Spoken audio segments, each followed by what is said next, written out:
My guest today is Nick Bryant, author and director of the Epstein Justice organization. We discuss his work exposing child sex trafficking networks, his involvement in the Jeffrey Epstein investigation, and Epstein Justice, his organization devoted to achieving truth and reconciliation for the victims of the Epstein sex ring. Nick is the most credible source of information regarding Jeffrey Epstein and other sex trafficking networks active in the world today. This episode is a must listen. Stay tuned.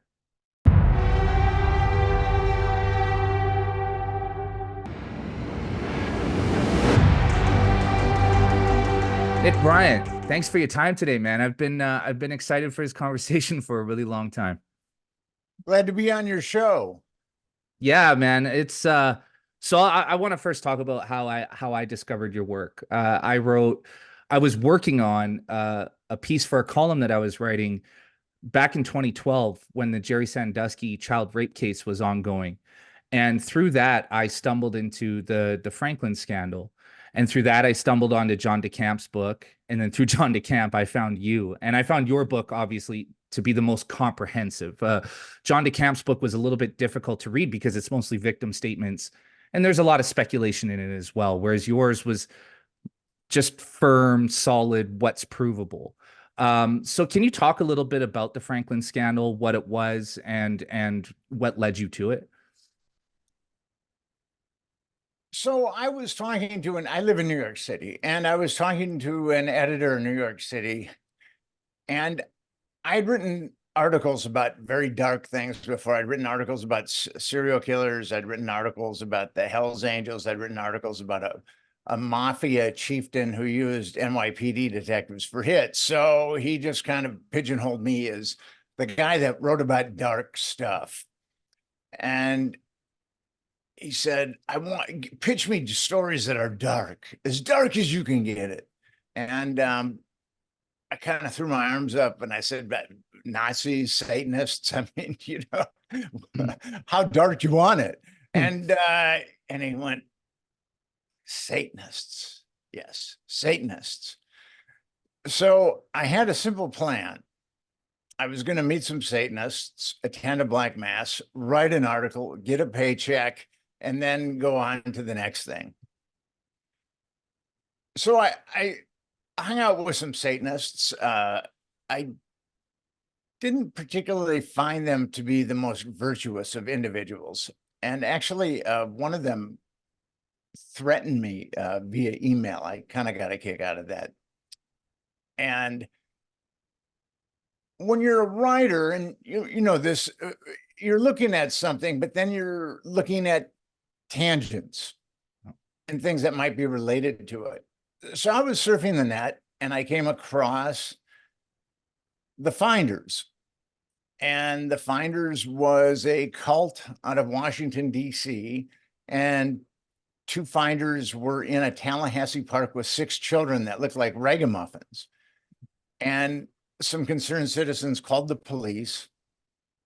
And the police took one look at these two guys and then one look at the kids and immediately impounded all of them and put the kids into protective services and arraigned these guys on a bunch of different child abuse charges. So, and actually one of the doctors that gave the kids a physical or examined the kids said that 2 of them had signs of sexual abuse. So the U.S. Customs report, the U.S. Customs and the Washington, D.C. police served a search warrant on the Finders, on their warehouses, and they came across very strange things, like the Finders were buying children in China.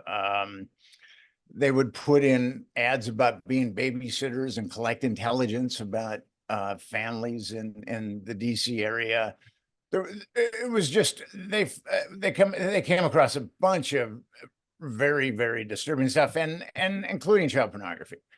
So the guy who wrote the customs officer who wrote the report was Ramon Martinez, and it's a very thorough report.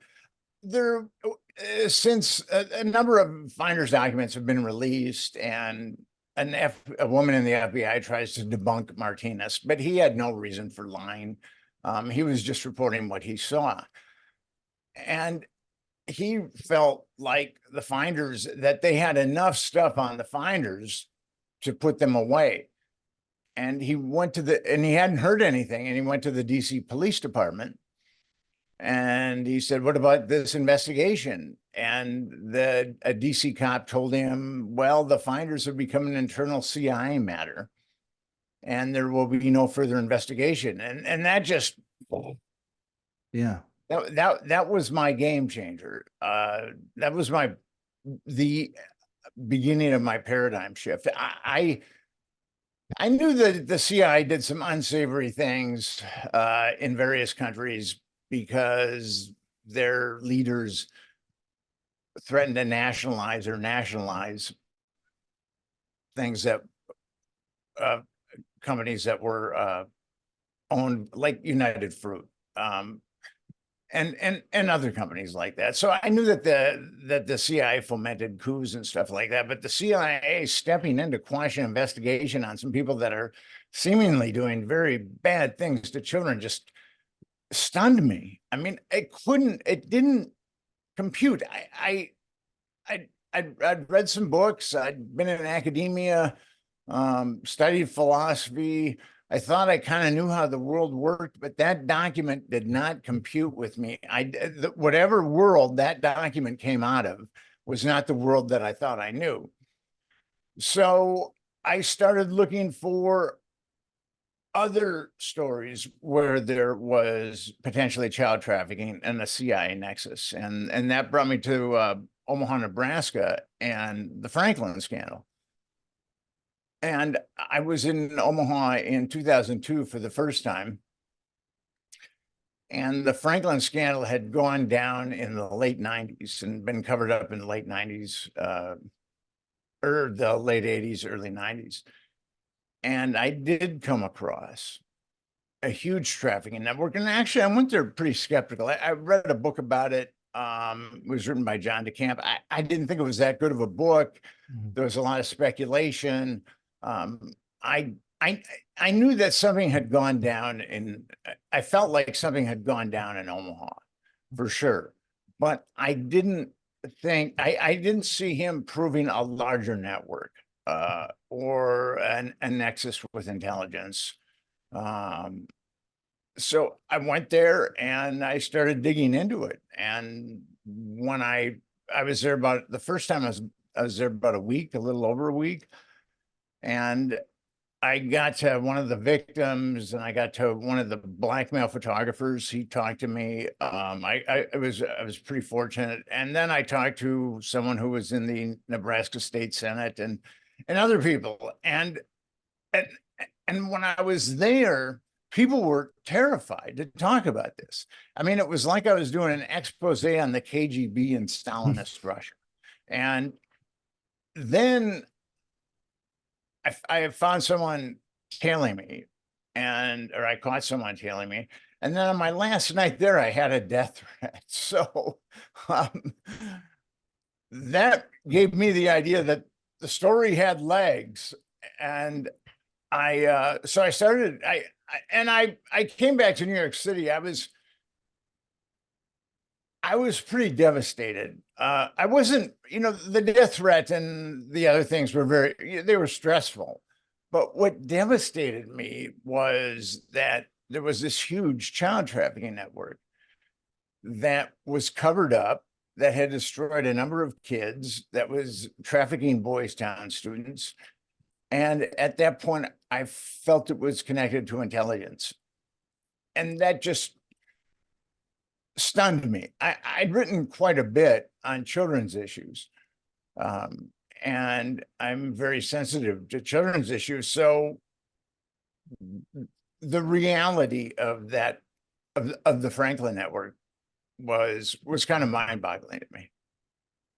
Yeah. So, just to kind of summarize for people who are unfamiliar with it, and Nick, you can correct me where I'm wrong here because it's been a long time since I've visited this, but what happened essentially was there was a guy named Larry King, not the TV show host, Lawrence King. He was a I prominent. go with Lawrence E. King, so Yeah, there's no disambiguation. right. Okay, so Lawrence King, prominent Black Republican booster. Was he the owner or the manager of the Franklin Credit Union? He was the manager, which essentially meant that he was the owner. Right. And so Franklin Credit Union is implicated in the Iran-Contra scandal, correct? And that's kind of what brings the attention to the bank. Not necessarily. What happened was, okay, so Lawrence E. King ran the Franklin Credit Union. It was a credit union for lower socioeconomic people, generally Black people in North Omaha. And that was essentially a front for this pedophile network that he ran with Craig Spence, who lived in Washington, D.C. And shortly after George Herbert Walker Bush was elected president, the FBI raided the Franklin Credit Union and found that it was $40 million short. And it was a credit union that shouldn't have had more than $2.5 million dollars in it. So King was indicted on multiple counts of bank fraud and all kinds of financial crimes. And a Nebraska Senate subcommittee formed because there shouldn't have there's no way King should have had access to $40 million. Something was seriously wrong there. Mm. And so the Franklin Committee formed, and they were just looking at King's financial crimes. But what happened was social services, 3 people in social services went to those senators and said, King's running a pedophile network. And those social services people, they had gone to state law enforcement and they'd gone to federal law enforcement, and they were just ignored. So they gave the senators all the information that they had on Lawrence C. King's pedophile network. And then the Franklin Committee also started to look into the child abuse allegations. And there was an active effort by the FBI to cover this up along the way, right? Because I think once they realized what was being exposed, it went way beyond the boundaries of Nebraska. I mean, it went all the way to Washington, D.C., right? Yeah, if the dominoes had started falling in Omaha, they would have fallen all the way to Washington, D.C. And the FBI did everything it possibly could to intimidate witnesses and to threaten people. And these are kids. This child trafficking is a vicious enterprise. I mean, these kids that are and with Epstein too. I mean, child traffickers are just vicious people. Right. And you've got these kids generally from dysfunctional lower socioeconomic families. And they're repeatedly molested, and then they reach a certain age and they're just expunged. So basically and if they perform well, they're given drugs. So basically when they're expunged, you have a young adult that is a drug addict and has all kinds of psychological problems. And they'll go on to commit crimes and compromise their own integrity. I saw that a lot when I found victims in the Franklin scandal. And it's a kind of a perfect system because you abuse these kids and then they go on to compromise their own credibility as young adults. And with the victims in the Franklin scandal, there were 6 kids that ultimately were there was a state grand jury that looked into the Franklin scandal, and they called 6 of the victims. Now, I don't know if your viewers are familiar with how a grand jury works, but grand juries are notoriously easy to corrupt. There was a excuse me, there was a Supreme Court justice in New York, state of New York, that said grand jurors have so much that special prosecutors have so much power over grand jurors that they could get them to indict a ham sandwich. And how a grand jury works is a special prosecutor is chosen. And grand jurors are just uh, citizens that have shown up for jury duty, and they've been funneled to a grand jury. So in a grand jury, the special prosecutor shows the grand jurors the evidence that he deems fit or worthy, and then he also calls the witnesses that he deems worthy. So ultimately, he can call whatever witnesses he wants, he can show whatever evidence he wants, and he can get them to indict a ham sandwich if he wants. Hmm. And with the state grand jury that concluded that this huge child trafficking network was a carefully crafted hoax. I mean, it was a crazy grand jury, and I had the sealed testimony and exhibits of that grand jury, and I bring the reader in the Franklin scale. I bring the reader right into the grand jury, and I just show them how absolutely corrupt it is. And then there was a federal grand jury that was equally corrupt, and it said that there was no child abuse. And a girl named Alicia Owen was indicted on 16 counts of perjury, and she was looking at 200 years in prison. She was indicted by both the state and the federal grand jury. And she refused to recant her abuse. And the authorities, well, she was given 9 to 15 years in prison for perjury. And the authorities really tried to destroy her. They put her in solitary confinement for 2 years. Yeah, that's the most grotesque part about all of this for me, is this poor girl who had so obviously suffered through horrific, just horrendous abuse. And the extent of which we really don't know, right? Because there's a lot of victim statements given. I was going to ask you about this, but we can move beyond it. Like, there's a lot of victim statements where places like Bohemian Grove are mentioned, There's one victim statement where Bohemian Grove is mentioned. Right. That's by Paul Benassi. Right. And these, but keep in mind, these are all young people who don't really have, you know what I mean, a knowledge of these places, right? Yes. And so with Alicia Owen, she stuck to her guns. She never recanted, and she ended up being sentenced to a lengthy prison term for never giving up and never giving up on the truth. And so now we find Alicia Owen, beautifully enough, is the associate director in your Epstein Justice organization. Yes. I started an organization called Epstein Justice we want to establish a Truth and Reconciliation Commission. And it's very simple what we want. We want the perpetrators in the Epstein network to be accountable. And we want the government that's covered up the perpetrators being accountable. So we have two very simple objectives with Epstein Justice: accountability for the perps, accountability for the government. Because with the Franklin scandal, according to state and federal law enforcement, not a single child was abused in the Franklin scandal, whereas it destroyed, I think it was around 10 to 12 years, and it destroyed hundreds of kids. Epstein, it was a bigger network than Epstein's, but Epstein was around, I think he trafficked kids for about 25 years. Yeah, that's so with Epstein, I mean, I think this might be the first time where something this grandiose has kind of hit the mainstream consciousness, where everybody is aware of what happened and maybe not who was involved, but the type of people that were involved. And so with the Epstein case, there are a lot of question marks, obviously his suicide being the biggest of them, but I want to kind of zero in on his New Mexico estate, because that's a lesser known property that he owned. And correct me if I'm wrong here, but when he was arrested, it was like days or weeks before anybody took a look at his New Mexico home, correct?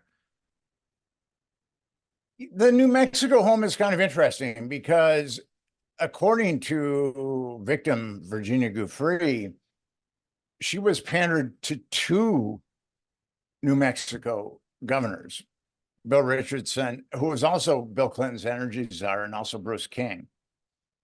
So, and Epstein didn't even have to register as a sex offender in New Mexico, whereas he had to register as a sex offender.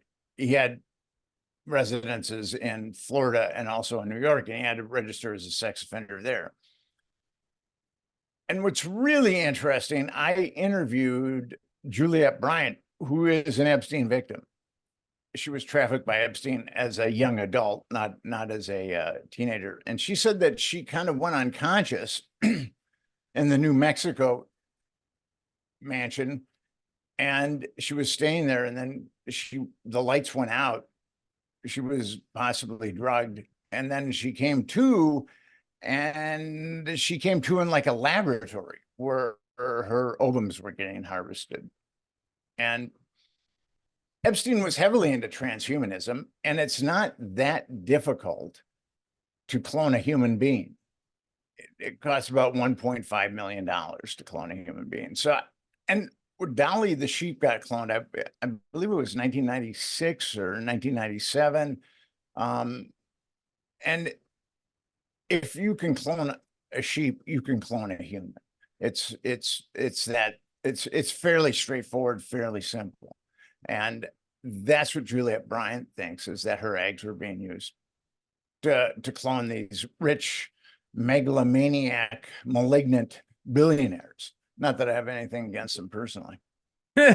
Well, and for people listening, I know this sounds really fantastical and really out there, but you have to put yourself in the mind of these people, these billionaires, right? I mean, these are the type of people who will get on an airplane, go to an island or go to New Mexico and have sex with children and not think twice about it, right? Like this is an entirely different universe than the one that we inhabit.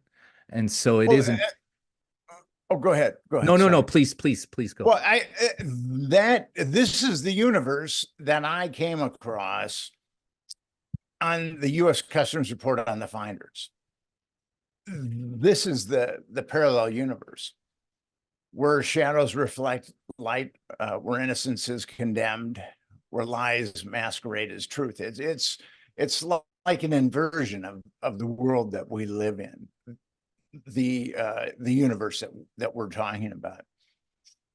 And at this point, Epstein has been immaculately covered up. And it's unfortunate because we know who a bunch of the perpetrators are. We know who a bunch of the procurers are. The New York Times did a front page, or it did a expose on 7 of the procurers. So we know who the procurers are. And because of documentation that's been unsealed, we know who a bunch of the perpetrators are.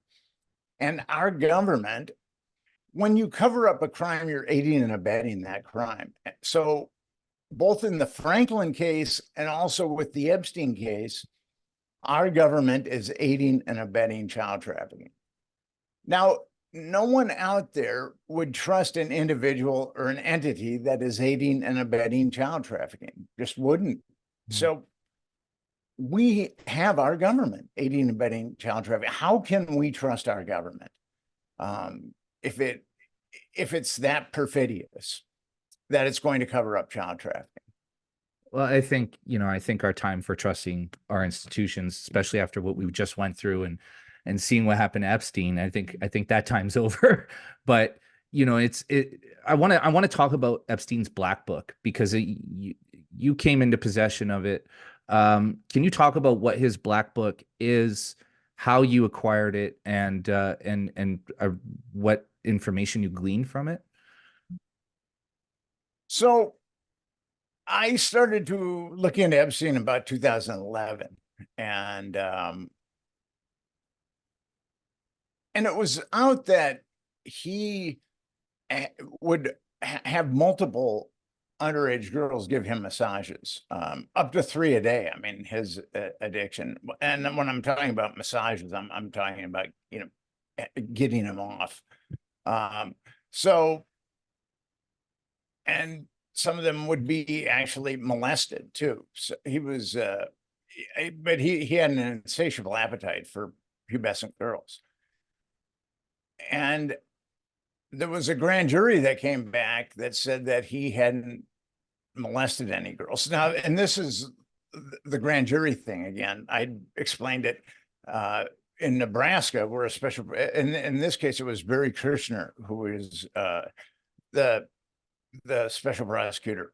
And what happened in the Epstein case is that A young girl told her parents that she'd been molested by Jeffrey Epstein, and they brought her to the Palm Beach Police Department.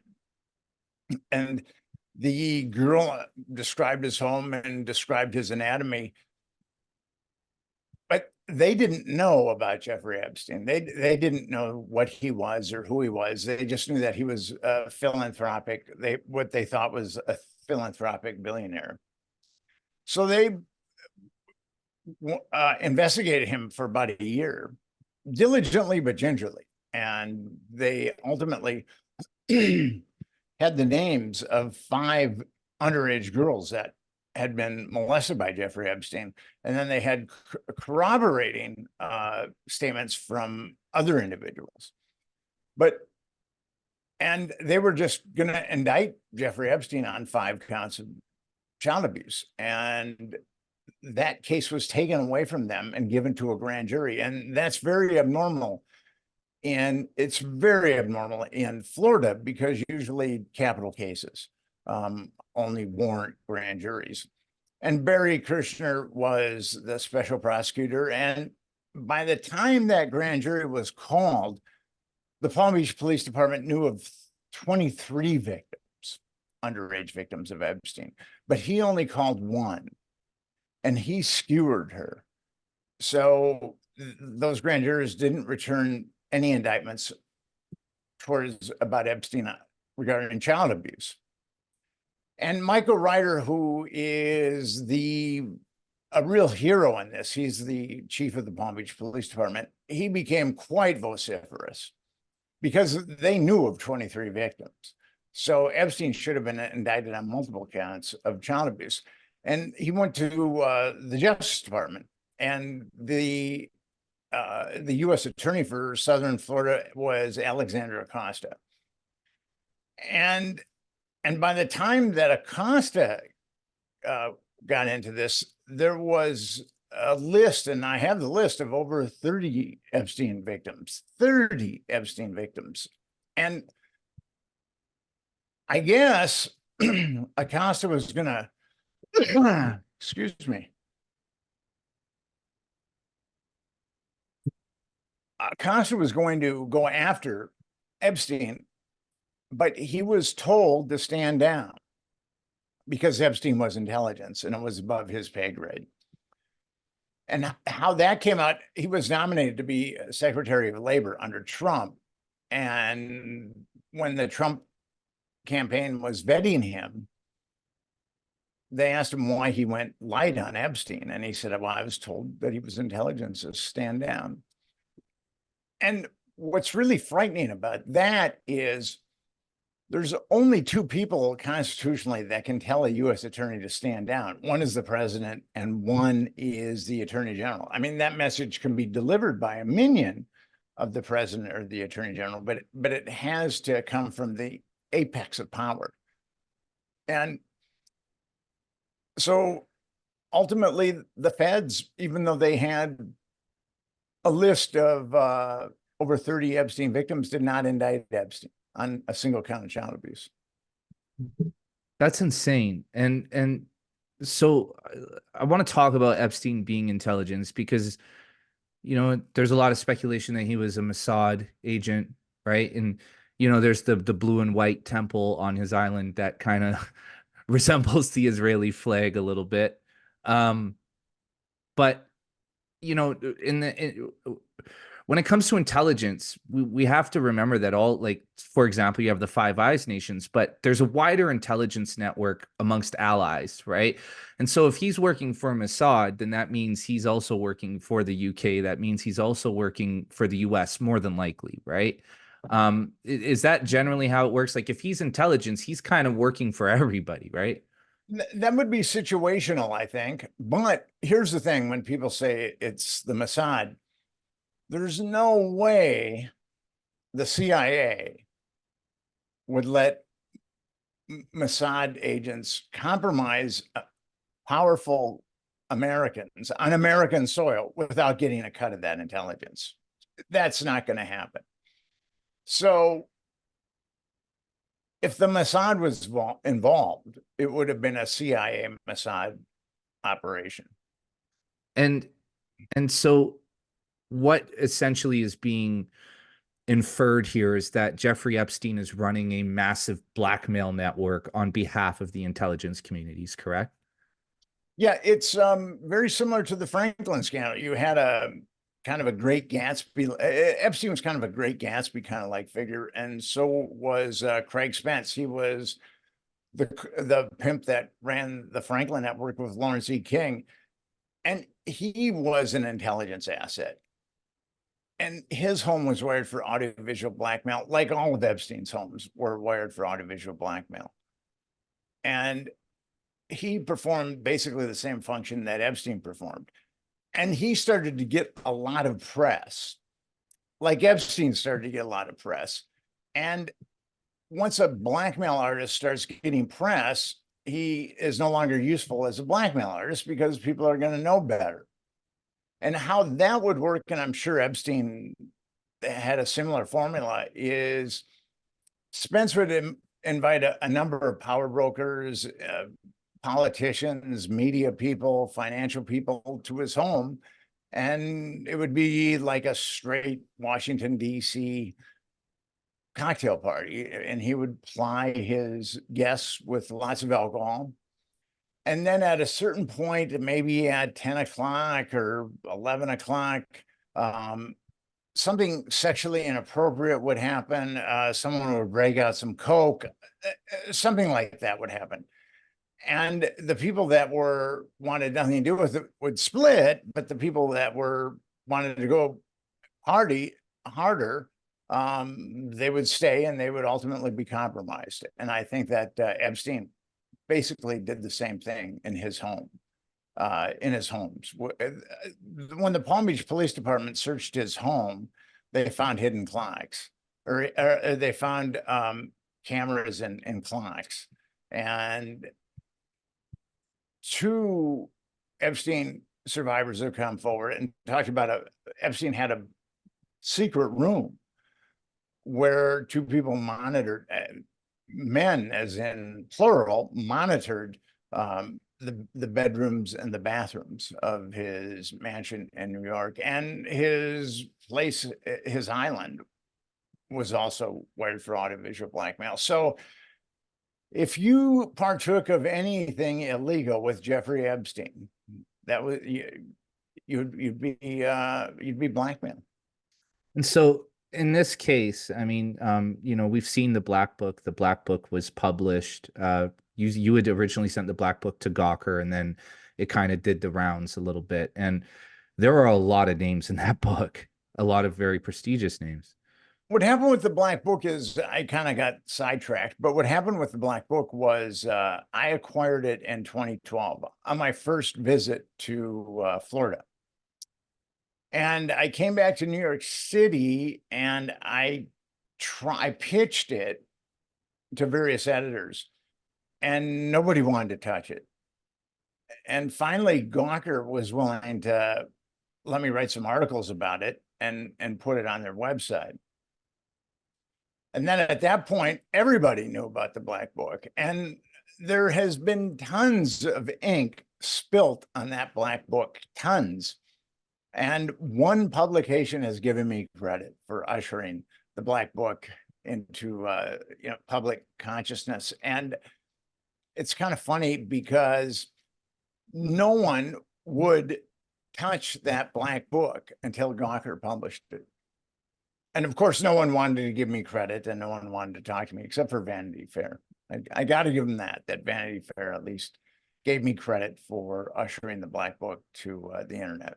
That's usually how it goes, though, right? I mean, the guy who's really out there doing the groundwork usually isn't the one who gets the credit in the end. But you've been a loud enough voice. I think they eventually had to acknowledge you. Well, I mean, there's a lot of publications that haven't acknowledged me. And it's funny because there's been so much speculation about the Black Book and how the Black Book, I mean, I can't really get into exactly how I got the Black Book, but what happened with the Black Book is Alfredo Rodriguez, he was an Epstein house manager. made photocopies of like Epstein's Rolodex. And he wanted to sell that, basically the black book, to one of the attorneys who was launching civil suits at Epstein. And the attorney called the FBI, and the FBI did a sting. And Alfredo Rodriguez ultimately got arrested, but he had circled names in the black book that he saw with Epstein in Florida. And you could argue that a lot of them were in cahoots with Epstein, because a number of names that were circled were also names that Virginia Giuffre said had molested her. So the black book is, it was kind of like the Holy Grail. And what happened was, when I went down there and I got the black book, there's scores of victims, numbers in the black book, and I started calling the victims. And I was told about that they were being flown around, and I was told about the island. And at that point, I realized that Epstein was a network. It was a network like the Franklin Network. And the Franklin Network had taken a lot out of me. It took me, I investigated that for 7 years, and then wrote the book. And then we just couldn't get people to review the book, or, I mean, the mainstream media just completely turned its back on that book. So, and it led to some financial hardship for me. And I didn't, there was a part of me that did not want to investigate the Epstein network. But once I started calling those victims, and then they started telling me that they were being flown around, I was able to summon some resolve to go forward with that. So did this network, did it move beyond the bounds of, North America and the Caribbean? Did it also exist within Europe and other places? Yes, Epstein had homes in London, and also in France, Paris, and I believe that he was buying. I'm not talking about renting. I'm talking about buying. He was buying children in Eastern Europe too. Him and his buddy Jean-Luc Brunel, who also committed suicide after he got arrested for trafficking these girls. So you've got some very sordid individuals that are buying girls, molesting girls, setting people up to be compromised with underage girls. It's really quite stunning how vicious and evil these people are. And what's even more stunning is our government is covering it up. I mean, and sometimes I think, has America lost its mind? Yeah. I mean, this is such a blatant example of child trafficking. Why isn't the media screaming for justice? No one in the media has called for justice. The media is very good with Epstein as far as digging up salacious dirt, but that's it. They're not going to call for justice. It was interesting. About 3 weeks ago, there was that document dump of Epstein, which was kind of much ado about nothing. CNN called me and or contacted me, and I talked to the producer, and he said, "We'd like to get you on tonight, and you can talk about the black book, and also what to expect in this document dump." And my last text to him was, "I'd really like to talk about Epstein Justice, because all these girls have been molested with impunity." And then his last text to me was, "We're going another direction." Yeah. So well, that's our media. That is our media. And you talked about the Sandusky case earlier. There was a Fox affiliate that reached out to me, and this young idealistic producer had read the Franklin scandal, and she wanted to talk to me about Sandusky and the cover-up surrounding Sandusky. she reached out through my publisher, Trying to, and so her boss, the senior producer, ultimately called Trying and Trying gave her my number, and she talked to me for about 2 or 3 minutes, and she told my publisher that I was incoherent and, Hmm. and that they weren't going to interview me. So that was kind of, I mean, she obviously was lying because I've been accused of a lot of things, but incoherence has never been, I've never been accused of incoherence before. Well, the thing about this subject, right, is that it's been so vehemently disputed by legacy media that anybody who touches it is a kook. I mean, I wrote about the Franklin scandal, I started looking into Sandusky, and when I was looking into Sandusky, I realized that there was a much larger network at work. That he wasn't acting alone. It wasn't just him in a shower with a little boy. He was part of something bigger, which led me to the Franklin scandal, which led me to you. And the moment I wrote my piece, there was a lot that came out of that. A lot of very bad things happened to me for a couple of months. I was harassed.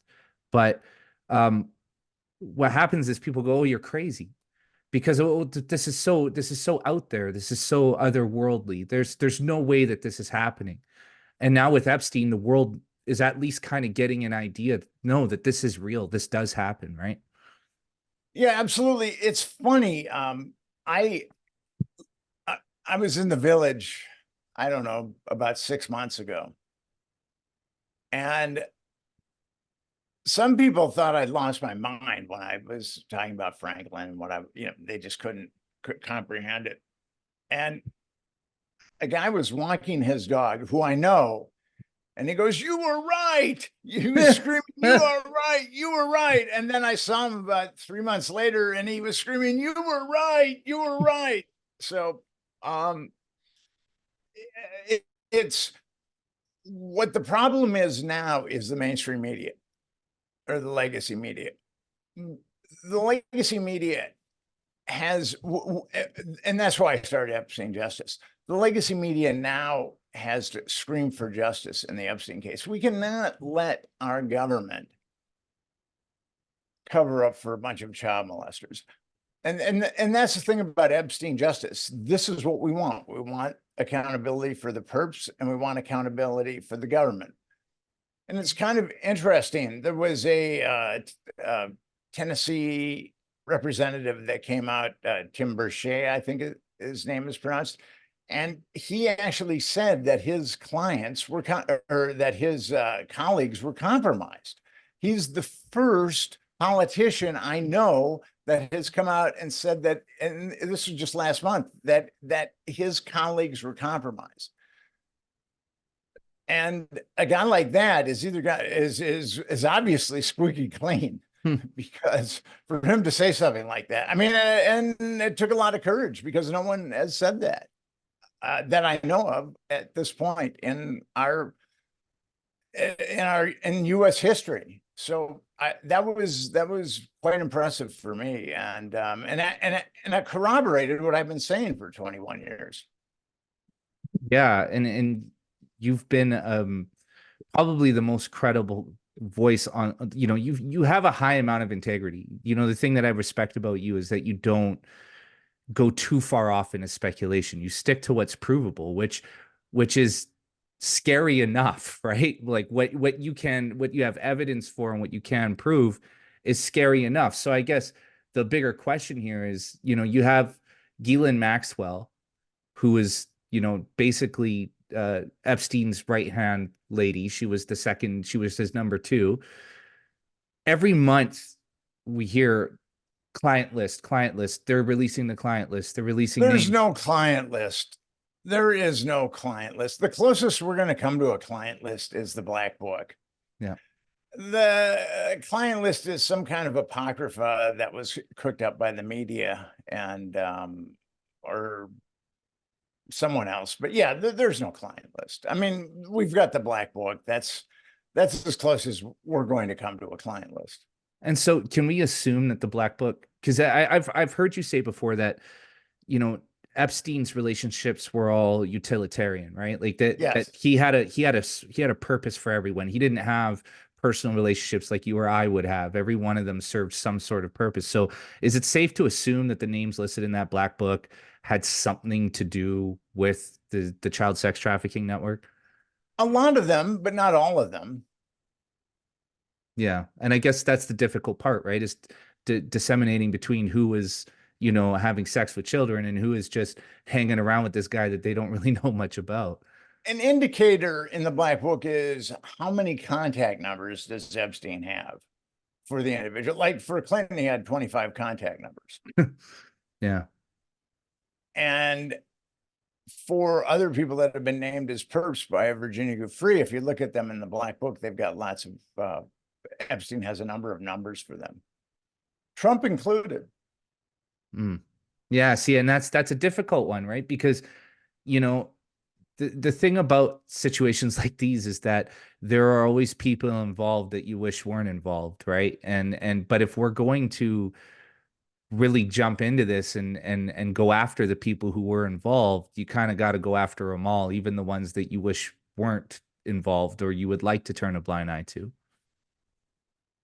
I'll tell you exactly how we can do this. The same way that our government or Department of Justice dismantled the mafia. This is a perfect RICO case. Yeah. You bring in the 6 procurers that haven't been indicted. I mean, and there was an article about them in the New York Times. You bring in them and some other procurers. Child trafficking carries 15 years to life. And you would indict them on multiple counts of child trafficking. They'd be looking at 8 or 10 or 15 lifetimes in prison, and then they roll over on the perps.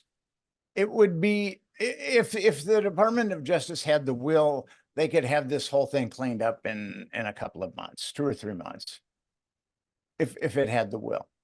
But it doesn't. If it wasn't covering up for child molesters. And I guess that's my final question, because I know you got to run pretty soon here. All through, for me at least, the Franklin scandal seems to be maybe the earliest indication that there's something very big, something very dark and destructive going on in our world, right? I don't know of any sex rings that occurred before then. I mean, maybe mafia, bordellos, and that sort of thing, right? There was that, but the CIA had an operation called Midnight Climax, where they had safe houses and prostitutes would bring Johns back and then they'd drug them and do whatever they want and then blackmail the Johns.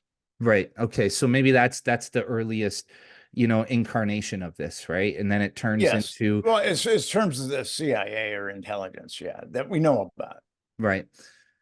But from the Franklin scandal all the way up to Epstein, there is this just limitless energy put into covering this up. When you read about the Franklin scandal, it is appalling how many times local police, state police, and FBI are actively covering this up, right? I mean, were it not for Noreen Gosh, whose son Johnny disappeared, and her just being on a hell bent on finding her son, we probably wouldn't know a lot of the intricate pieces of that puzzle, right? Because she really went after it, and John DeCamp and Ted Gunderson. I think that the Franklin scandal, the Franklin Committee was really responsible for a lot of the information. A lot of that information came from the Franklin Committee and Gary Caradori, who the Franklin Committee hired a private detective who was really digging into this, and his plane mysteriously blew up after he got compromised pictures in Chicago. And I've got 5 sources in the Franklin scandal that said that he'd received compromised pictures when he was in Chicago. And he was flying from Chicago to Lincoln, Nebraska, and his plane just kind of disintegrated over Lee County, Illinois. Yeah, and that plane he was killed, and his son was killed. Yeah, and that plane was packed with evidence, right? Yeah. It had the pictures. Yeah, and so I guess the question I want to ask is there's active cover-ups all throughout all of it, right? Whether it's Sandusky, I mean, we didn't talk about Pizzagate at all, and there's no substantiated proof that that's anything, but there you can kind of see the same machinations in every single scenario. Now, the question I ask is, are they covering up because of the people involved, Or is it bigger than that? And this is kind of what I've come to think.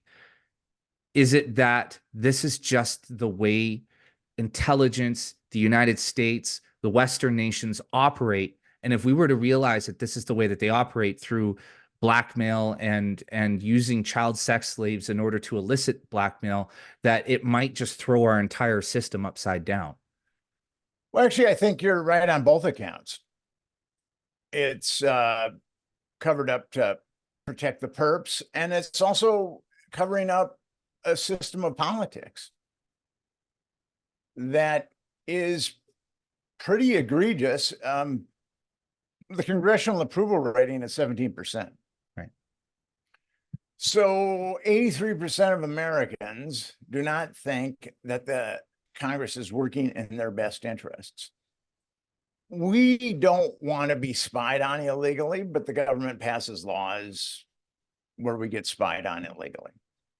The government passes laws that enable the rich to get richer, the poor to get poor.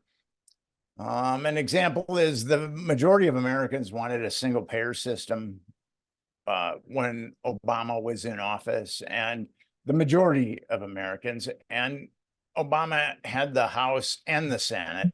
He could have given us a single payer system instead of enriching all these HMOs, but no, he went and decided, the Democrats and Obama decided, well, let's enrich HMOs. So basically, because of that, we have to pay organizations for healthcare that deprive us of our healthcare. I mean, it's, if an ET landed and you said, this is how our healthcare system, I pay that organization money to take care of my health, even though it deprives me of healthcare, the ET would say that there's something wrong here. So it's a system that is being protected also. Yeah. And I guess I have two more questions. So just bear with me. Go for it. One of them is kind of a details question, and I don't know if people outside of the knowledge of the Franklin scandal will get it, but I have to ask you this question because Ted Gunderson was the chief of the the FBI office in Los Angeles. He catches wind of this thing, goes and joins the investigative team. Once the dust settles around Franklin, of course, Larry King, everybody walks free. Nobody does a day in prison except Alicia Owen. Actually, Larry King did 10 years for his financial crimes. Right, and Larry King. Ted Gunderson gives these series of talks, and he goes way out there, talking about secret societies, rich Satanism, ritualistic murder, that sort of thing. Did you ever put any thought into that? Is there anything to that at all, or is this just Ted Gunderson kind of off on his own path now? Well, some of the kids said that they were ritually abused. And I've got 4 accounts of ritual abuse in the Franklin scandal. But overall, I think that Ted Gunderson I don't have anything really positive to say about Ted Gunderson. So he's passed away. And so I really just would say that I don't have anything positive to say about Ted Gunderson. Okay, we'll leave it at that. And final question, Epstein Justice, you're doing a lot of work to just try to keep this thing, get some steam behind it. So what's the ultimate goal? What's the ultimate ambition for the Epstein Justice Organization? Well, your viewers and listeners can go to EpsteinJustice.com. We want a Truth and Reconciliation Commission. We want 2 things. It's very simple what we want. We want the perpetrators to be accountable, and we want the government to be accountable. Why didn't the government indict these perpetrators? 2 simple things. Why the government, we want the perpetrators to go to prison, and then we want the government to become accountable. 2 very simple things. Now, it's not going to be easy to achieve, but workers' rights, civil rights, women's rights, gay rights, those things were not easy to achieve, but but our society ultimately achieved them. We need children's rights at this point. Absolutely. And I truly believe that this that these sex rings are the bottom.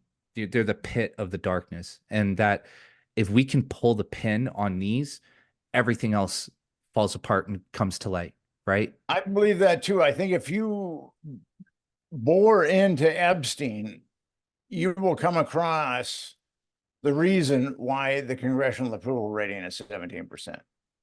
I agree, and I think too. I think all of the other forms of corruption come to light through that because it's the anchor. It's what's underpinning everything. So Yeah, if you're able to break that apart, then you're able to break apart everything else. And I'm really saying that so that our viewers understand this. Like this is how big it is. It's the pit of all of the ugliness and all of the unknowns in our world. And if we can bring that to light, then I truly believe that it will change the world as we know it, because it will I make do us too. it will help us to realize and understand how our systems actually operate. I agree with you 100%. That's why Epstein Justice is so important. And also, all these children were abused. I mean, Epstein abused kids for 25 years. And that Epstein Compensation Fund is a superlative cover-up tool, because if you get money from that fund, you can't sue any other of your perpetrators. Right. And it doesn't really give us a definitive criteria of why some girls get money or some young women get money and some young women don't get money. And I've talked to two therapists who had clients that they believe were under 10 years old that were trafficked by Epstein. And they applied for the fund and they didn't get it. And both the therapists think that because that didn't fit the cover story, which was the youngest of Jeffrey Epstein's victims was 14. Mm. And when you get into under 10, that becomes something that is so evil that the mainstream media has made sure that that hasn't come out, because there are multiple accounts of women, or I should say girls under 14 that were molested by Epstein. And I think And that's his buddies and his ilk. Yeah. yeah, and I think that's where the real story is, right? It's you're right. The media keeps trying to paint this pretty picture of these were teenage girls, right? And it's still not okay, but at least in our minds, you're thinking of a at least the body of a woman, maybe not the mind of a mature adult woman, but at least physically. But they've kept it at 14 for exactly the reason you say, because once you start dipping below there, it conjures the image of an actual child in our mind, and it reframes the entire scandal, right? Yes. So, Nick, once again, man, thank you so much for your time. Can you tell everybody Not a where they can? problem. Glad to be on your show. Oh man, I could talk to you for 12 or 14 hours. I mean, this is like, I mean, I could literally sit here. I have so many questions. I wanted to talk about Paul Benassi. I have so many questions about Franklin, especially now that we're, 30 years later, right? Like I would love to have you back and have that discussion again if you're I'll ever be up more for than it. happy to come back. But in the meantime, Nick, can you tell everybody where they can find you? EpsteinJustice.com is the name of my organization, and my website is Nick Bryant, NYC.com. And I also have the Nick Bryant podcast. So you can look me up. I'm on Twitter, and yeah, I'm out there. If you want to find me, you can find me. Yeah, and for everybody listening, if this is a subject that interests you or freaks you out or terrifies you like it does for me, Nick is the guy. Nick is the guy. Search his books on Amazon, go to his website, listen to his podcast. He's the guy. He's the only guy you need to listen to, because he's actually He has a certain level of integrity. So when Nick says it, it's real. It's not speculation. It means he sat with it, thought about it, investigated it, and parsed through everything and found the truth. And Nick, man, thank you so much for your work and everything that you do. You bet. Thank you.